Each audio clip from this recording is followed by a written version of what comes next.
What if I told you that the San Antonio Spurs just laid out the blueprint on how to beat the OKC Thunder? The OKC Thunder have been one of the best teams we have ever seen. I mean, they won the championship last season, and they're having a better start to this season than the Warriors did in their legendary season. But what if I told you that this team is not as unbeatable as they look? In the first 25 games of this season, they went 24-1, something we've seen only happen a few times in the NBA. But then a few days ago, the Spurs beat them, and that made me go watch the film from that game over and over again. I've spent hours watching some clips from the finals, some clips from that game, some clips from that weird Trailblazers game where they beat them and they had no J-Dub. And from those hours of watching the film, I think I've cracked the code on how to beat this team.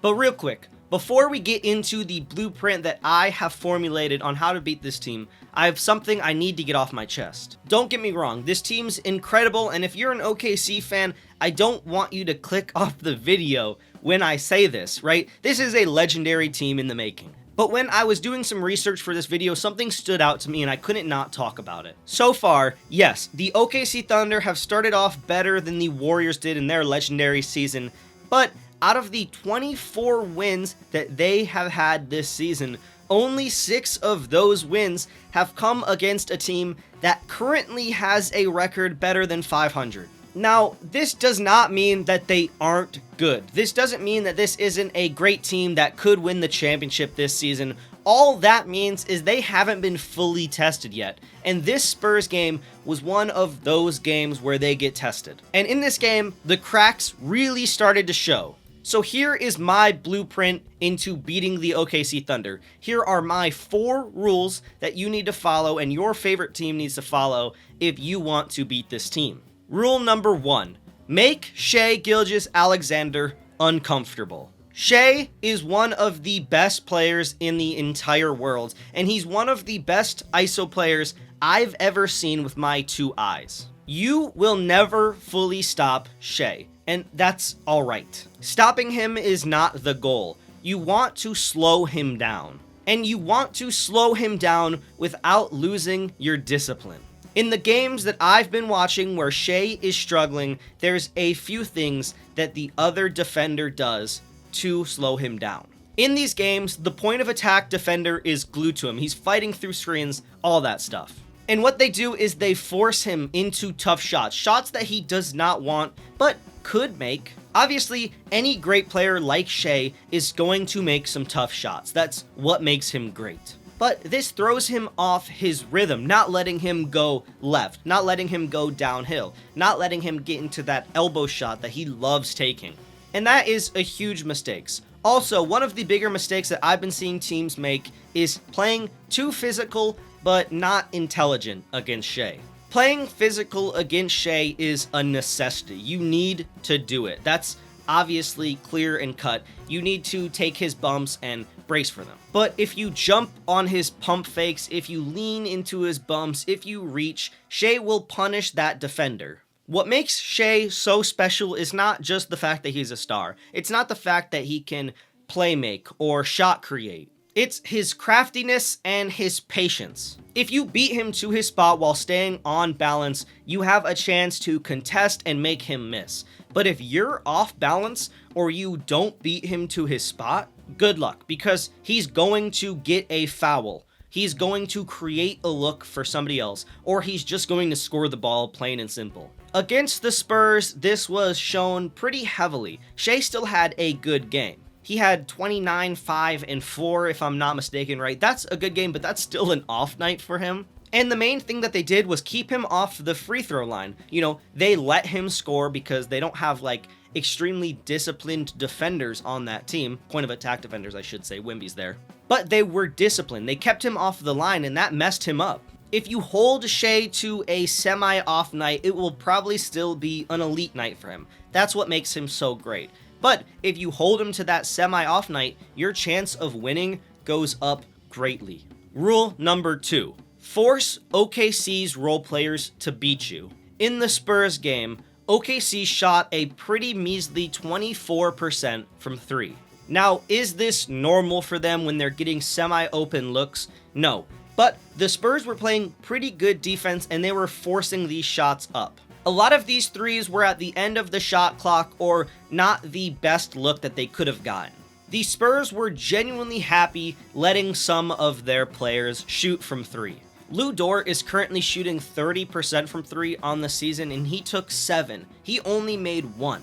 SGA, he was like 1 of 7 from 3. Those aren't really the looks that he wants. I mean, the thing is, if even one more 3 for OKC falls, they win the game. But the point is, San Antonio dictated who actually took those shots, and they were willing to take the risk. They were like, let Lu Dort beat us. Let Cason Wallace beat us. You cannot beat OKC at their own game. You cannot beat them by letting Shai and everyone else take a bunch of high efficiency shots. You cannot let their best shooters get clean looks and get into a rhythm because you will lose. But you can force players to take their least efficient shots, and if they still beat you, then whatever.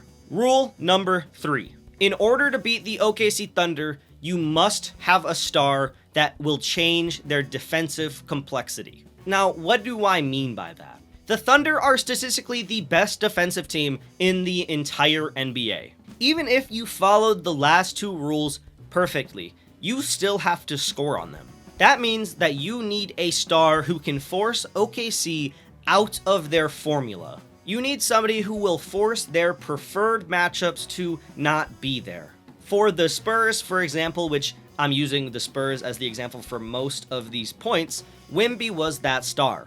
Wemby is too skilled, he's too fast, he's too crafty to put somebody like Chet or Hartenstein on him. At least full time. So because of that, they put a wing on him like Alex Caruso.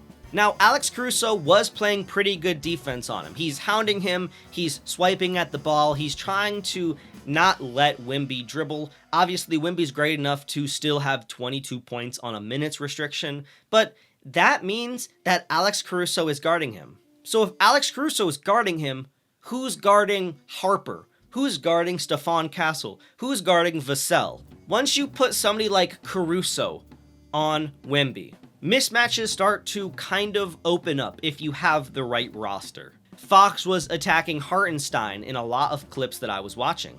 During the game, I saw Fox or Harper going at J. Will. Ultimately, OKC could not play their normal game. They couldn't use the defensive formula that's been winning them games. If you don't have a star player who can warp their defense into something that you can manage, you will lose the game. Now, my final rule number 4, you need to win the 3-point match. OKC is known for playing help defense very aggressively. That means that normally some corner threes are available from time to time. That's just what happens. If you move the ball correctly, you get the right rotations, somebody's going to be open from 3, and you need to hit those. In this game, the Spurs went 13 of 42 from 3. OKC went 9 of 37. This gap matters crazy. You are not beating the OKC Thunder if you play the way that the OKC Thunder want to play. They will beat you